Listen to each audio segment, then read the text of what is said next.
Zee 24 तास एक पाऊल पुढे। ठाण्यामध्ये महापालिकेच्या छत्रपती शिवाजी रुग्णालयात एक्सपायरी डेट उलटून गेलेले इंजेक्शन्स देत असल्याचं उघड झालंय। त्यानंतर एकच खळबळ उडाली आहे। रुग्णालयानं या प्रकरणी संबंधित अधिकाऱ्यांना नोटीस बजावली आहे। रुग्णालयाचा रुग्णांच्या जीवाशी खेळ, expiry date उलटलेलं insulin.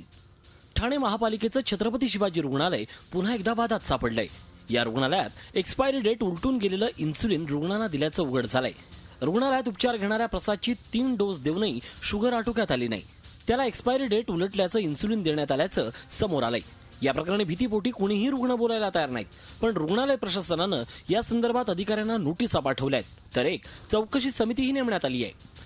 It is the duty of the pharmacist to see that supply does not reach the ward. Okay. बराबर, because ward में सिस्टर मांगती है फार्मेसी से, तो वार्ड में जो आता है फिर डॉक्टर ट्रीटमेंट के लिए देते हैं। ये प्रोसेस है। Sharma ji and all the other छोटा सा एक inquiry committee I will put. First this lady has to answer why it has happened.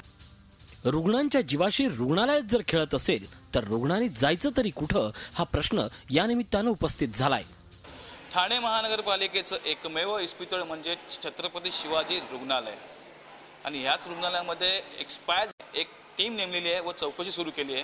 तर दुसरीकडे मात्र भीतीपोटी रुग्ण काही बोलण्यास तयार नाहीयेत। तरी हा हॉस्पिटल असा बेजबाबदारपणा कसा करू शकतो असा सवाल सर्व स्तरातून विचारला जात आहे। रतन भूमिकसह Kapil Raut, Zee Media Thane. Zee 24 तास एक पाऊल पुढे।